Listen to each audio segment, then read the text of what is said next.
All over Sindh में हिकिड़ो जेको आहे हाणे वायरल हिकिड़ी शइ थी वई आहे त पुलिस जा कूड़ा मुक़ाबला, कूड़ा एनकाउंटर। असां इहो चऊं था सिंध ब्यूरो जे इताद जे प्लेटफॉर्म तां पीपल्स पार्टी खे इन ते नज़रसानी करणु खपे। उन्हनि जी गवर्नमेंट आहे त हीउ सिंध असांजो कहिड़ी तरफ़ वञी रहियो आहे। पुलिस जो केतिरो मोराल किरी चुको आहे जो किथे कूड़ा मुक़ाबला पियो छो कराए त किथे नौजवान नस्ल खे कूड़नि केसनि में चालान करे उन्हनि जो मुस्तक़बिल दाव ते लॻाए करे त अहिड़े तरीक़े सां असांजो चुको आहे साकिब अली बिरोही, जंहिंखे उन्हनि कूड़े केस में मक़सद खे अगवा करे खणी उन खां पोइ माइटनि खे ब्लैकमेल करणु पैसे जे एवज़ एतिरा पैसा ॾींदव त असां चुको छॾींदासीं, न त असां हिन ते केस दाख़िल कंदासीं।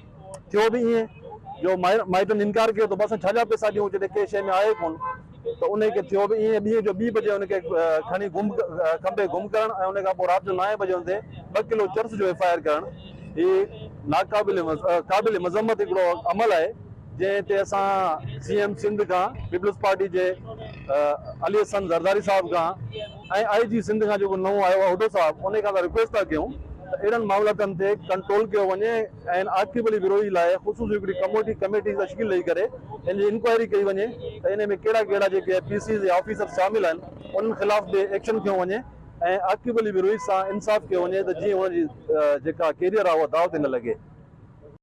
औज़ु बिल्लाहि मिन शैतानिर रजीम, बिस्मिल्लाहिर रहमानिर रहीम। हाजी मोहम्मद इलियास बिरोही, विलेज हाजी नूर खान बिरोही। मुंहिंजो फर्ज़ंद BC पार्ट 1 जो टंडवादम शॉपिंग लाइ वञी रहियो आहे पंहिंजी फैमिली सां गॾु, जेको 7 तारीख़ ते छंछरु ॾींहुं 1:30 वॻे घरां निकितो आहे ऐं टंडवादम पंहिंजी फैमिली खे छॾे वापसि आयो आहे। पार्को पंपा उते हुन कुझु शयूं वरितियूं पंहिंजे खाइण पीअण जे लाइ। उन खां पोइ अॻिते आयो त टंडवादम रोड ते ताराबाग स्टॉप वटि प्राइवेट कपिड़नि में पुलिस मोबाइल सां गॾु PC शबीर मक्सी ऐं PC सजाद मलिक ऐं PC ग़ुलाम मोहम्मद खोरकाणी, सजाद मलिक, आफ्ताब पठान, कदीर ज़फर कुंडानी, जेको मुंहिंजे बचड़े खे अगवा करे ज़ोर ज़बरदस्ती पंहिंजे गाॾी में हणी करे उन खां पोइ गुम करे छॾियो। असांखे इतला थियो त बाबा तव्हांजो छोकिरो, पोइ पुलिस वारा ज़िले सागर वारा खणी आहिनि। ही उहो टीम आहे जेको चवंदा आहिनि त PSO स्पेशल टीम जेको SSP जे मातहत हूंदो आहे। ही सिपाही जेको आहे मुंहिंजे स्टूडेंट बचे खे खणी वञी करे 2 कलाक खां पोइ असांजे में राब्तो कयो त मूंखां हुननि पैसनि जी घुर कई।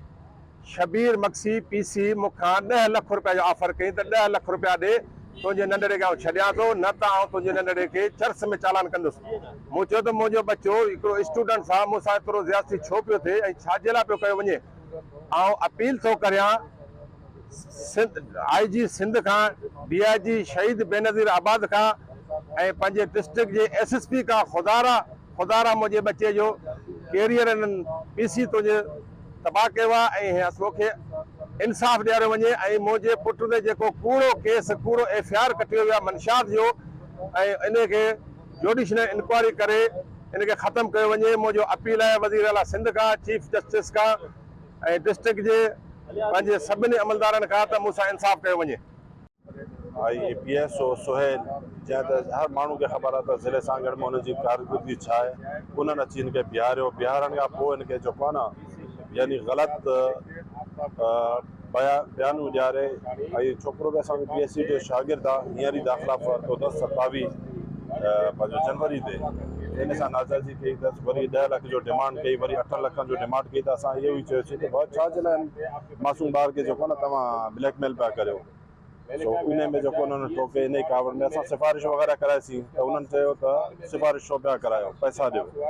उन खां पोइ असां पैसा ॾियण का जवाबु ॾिनो त उन्हनि बेगुनाह छोकिरे खे जेको न 2 किलो चर्च में चालान करे छॾियो। त हींअर असांजो इहो अपील आहे DIG शहीद बेनज़ीर आबाद, IG सिंध कोठो साहिबु ऐं SP साहिबु, इन सभिनी खे गुज़ारिश त ऐं सेशन कोर्ट सागर चीफ जस्टिस हाई कोर्ट खे अपील आहे त असांजे हिन भाइटे जो जेको न केस जो इंक्वायरी कयो वञे।